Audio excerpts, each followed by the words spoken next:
Bonjour à tous, c'est Xavier, bienvenue dans cette nouvelle vidéo, j'espère que vous allez bien et on se retrouve donc dans cette toute nouvelle vidéo pour voir comment réaliser son premier investissement en bourse. C'est une question que beaucoup de personnes qui souhaitent investir en bourse se posent. Eh bien, ils se demandent tout simplement quelle action je vais acheter, quelle stratégie je vais utiliser, comment va se passer mon premier investissement. Et si vous regardez un peu autour de vous, vous allez voir que de toute façon, se lancer, c'est toujours quelque chose de difficile. Quand on se lance dans l'immobilier, c'est peut-être même plus dur qu'en bourse parce que les montants engagés sont plus importants. Mais voilà, c'est toujours le premier investissement qui est difficile. Et une fois que vous arriverez à vous lancer, et une fois que vous vous serez lancé, eh bien tout simplement ça va vous paraître simple. Et c'est peut-être là d'ailleurs qu'il faudrait être très prudent, parce que quand on a fait son premier investissement, on peut parfois avoir un excès de confiance parce que le premier investissement s'est bien passé.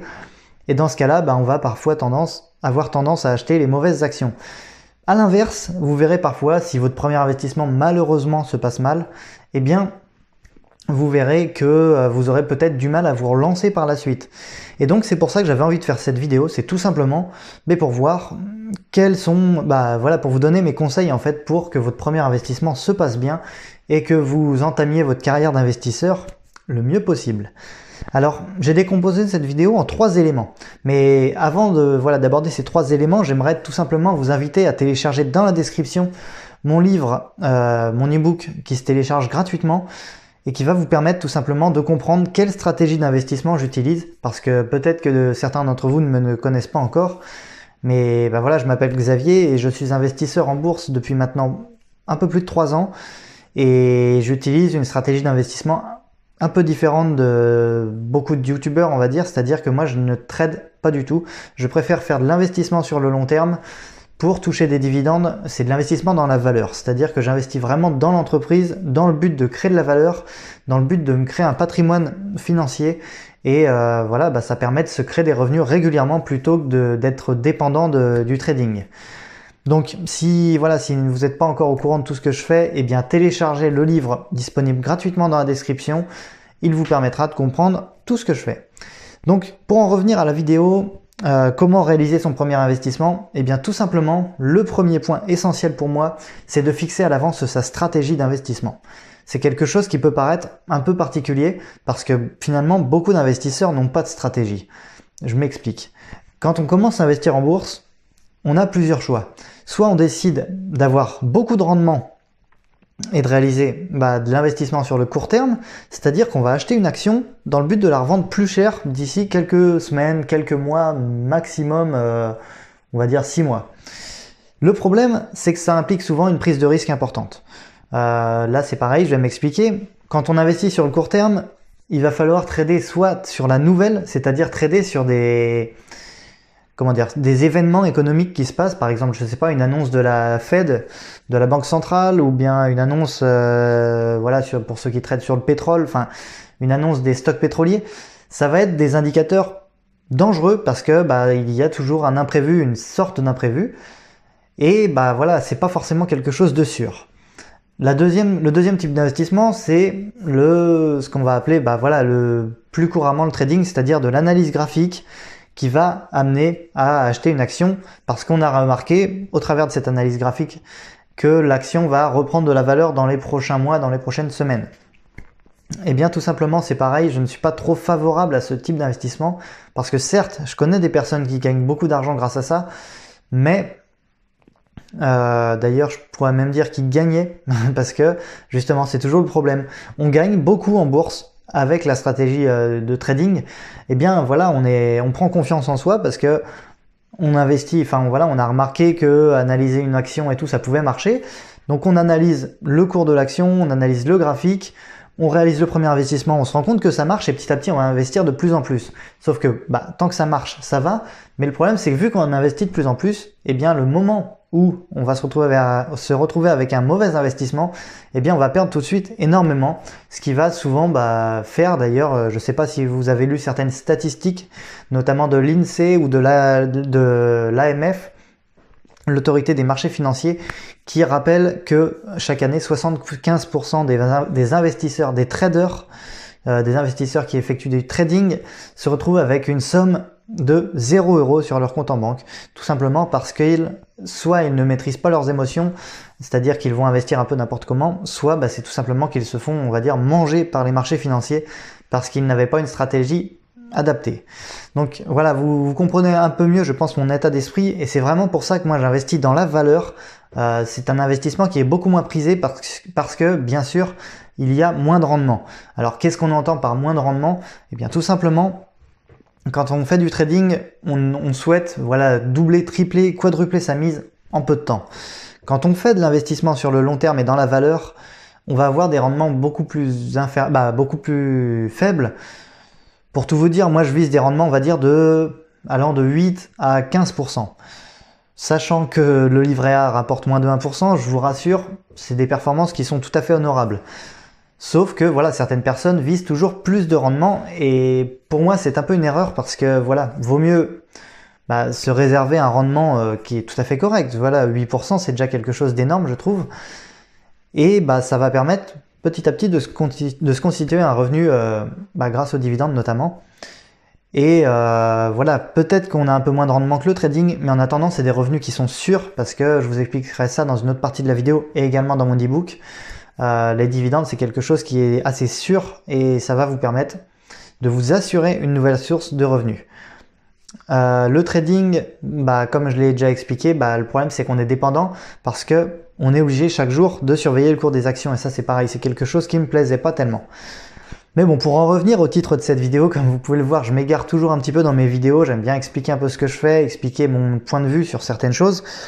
Mais bon, là, on en était quand même à faire son premier investissement, et donc j'en étais sur le premier élément qui est choisir sa stratégie.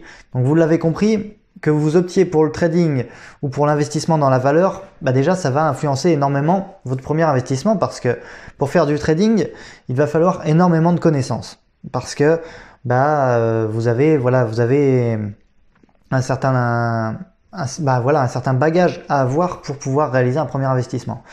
Quand on fait de l'investissement dans la valeur, ça va être un peu plus raisonnable, et surtout ça va pas, en fait c'est pas votre premier investissement qui va être dangereux, parce que c'est tout simplement une stratégie assez fiable qui va avoir comme objectif justement de ne pas prendre de risques.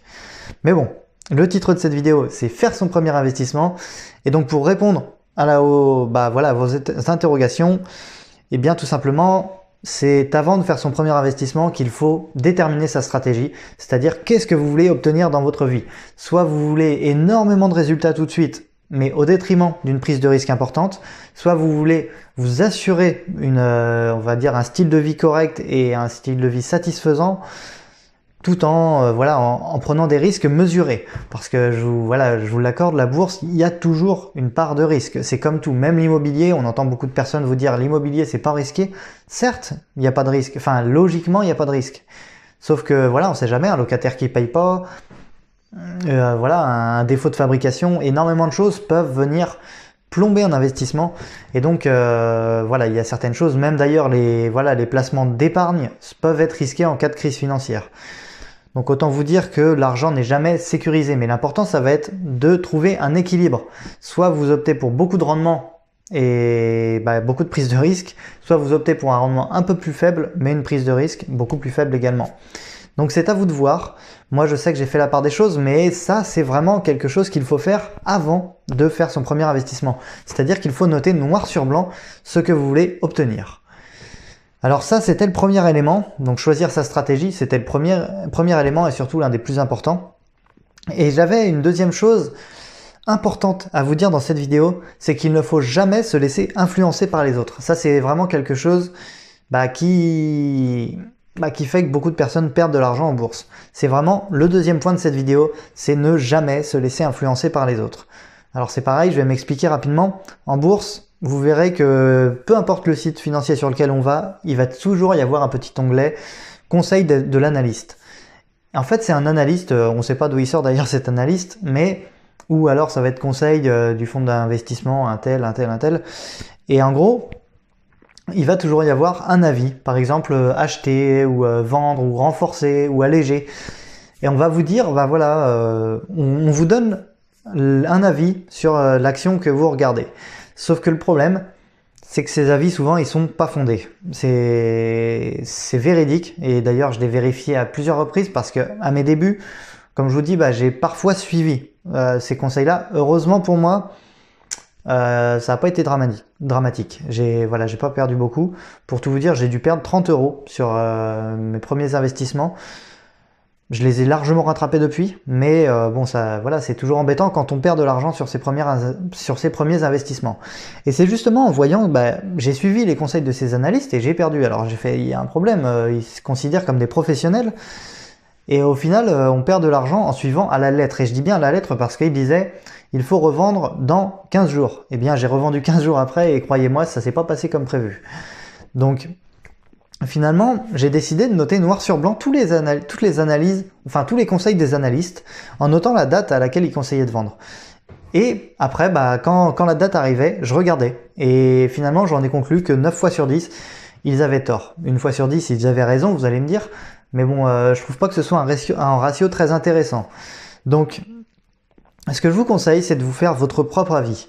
L'intérêt, c'est que peut-être qu'un jour vous vous tromperez, mais vous ne pourrez vous en vouloir qu'à vous. C'est-à-dire que vous pourrez n'en vouloir qu'à vous. C'est mieux.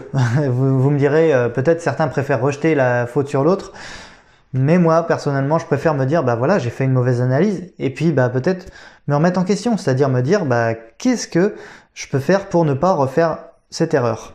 Et au moins comme ça vous permettra d'évoluer. Voilà, faire un mauvais investissement en bourse, je vous le dis tout de suite, c'est pas grave. Je veux dire, l'investissement justement en bourse, vous allez voir qu'il y a des stratégies, diversification, enfin des méthodes qui vont vous permettre de faire en sorte que un mauvais investissement ne plombe pas le rendement de votre portefeuille boursier.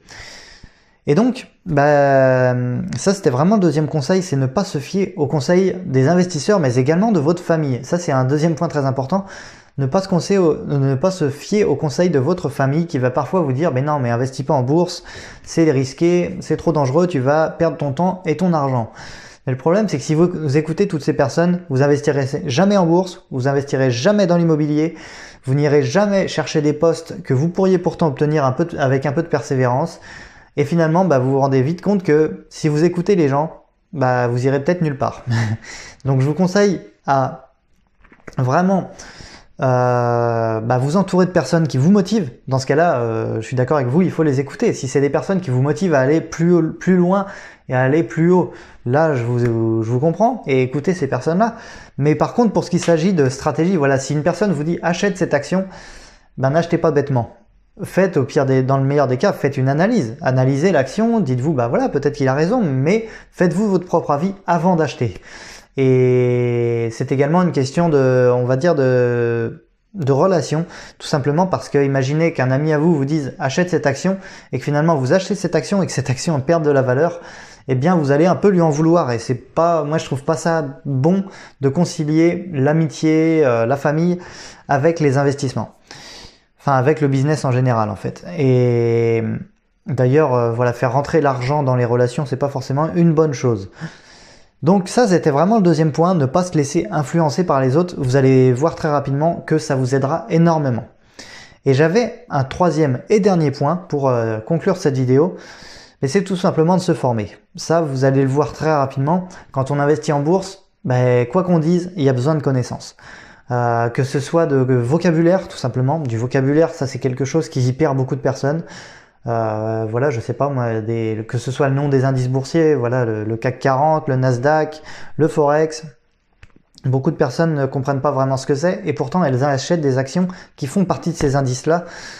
Et c'est bête parce que finalement elles passent à côté de certaines connaissances qui pourraient les aider à réaliser un bon investissement.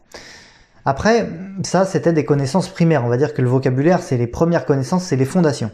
Après, il va falloir également comprendre, et ça, c'est quelque chose de très important, il va falloir comprendre le fonctionnement des marchés financiers.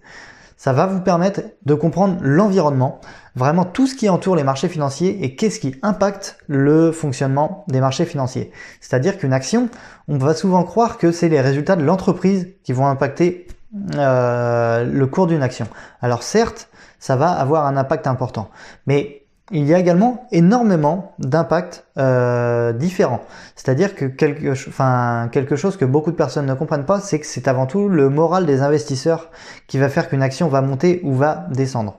Parce que si tous les investisseurs sont confiants sur l'avenir, pas forcément l'avenir de l'entreprise, mais l'avenir de les perspectives d'évolution économique du pays dans lequel on se trouve, eh bien, les investisseurs vont être confiants, par exemple, et dans ce cas-là, ils vont avoir tendance à acheter des actions. Et donc, les actions vont monter par effet d'offre et de demande.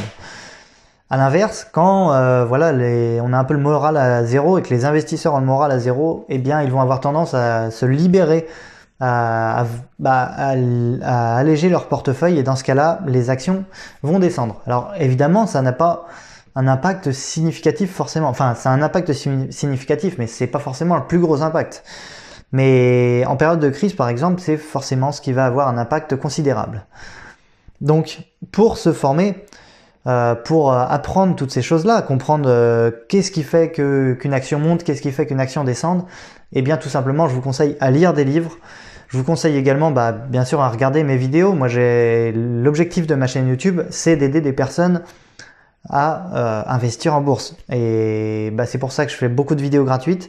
Je fais également des formations qui sont certes payantes, mais vous allez voir que rapidement, je vais sortir une formation qui sera totalement gratuite et qui vous apportera énormément de contenu pour réaliser notamment votre premier investissement et surtout pour déterminer votre stratégie d'investissement.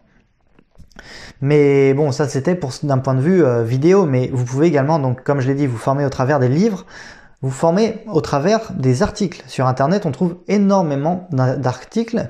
Faites attention aux sources par contre, parce que je vous le dis très clairement, il y a certains articles qui ne sont pas fiables. Donc fiez-vous à des sources fiables.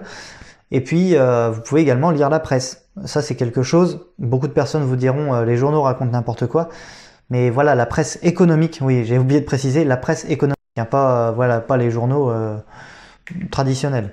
Fiez-vous à la presse économique et puis vous verrez que tout ira bien. Attendez, pardon, petit imprévu. Mais donc, à ce que je disais, pour se former, utilisez les livres, utilisez les vidéos, utilisez les articles et vous verrez que tout ira bien. Donc, c'était vraiment les 3 points essentiels de cette vidéo. Avoir une stratégie claire, se former et ne pas se laisser influencer par les analystes et par sa famille, ses amis, son environnement, son entourage. Donc j'espère vraiment que cette vidéo vous aura plu. Si c'est le cas, n'hésitez pas à me le dire en commentaire. Donc laissez-moi un commentaire pour me dire ce que je peux améliorer. Dites-moi également si vous avez des idées de vidéos que je pourrais tourner, si vous avez une interrogation particulière, j'y répondrai sous forme de vidéo. Et puis, pensez surtout à vous abonner parce que vous pourrez recevoir mes prochaines vidéos. Pour cela, activez la clochette des notifications au moment où vous vous abonnez. Et puis, je vous laisse également mettre un petit j'aime pour me faire comprendre que ce que je fais vous intéresse. Et puis voilà, j'espère vraiment que cette vidéo vous aura plu et puis je vous dis à très bientôt dans une prochaine vidéo. Allez, ciao ciao!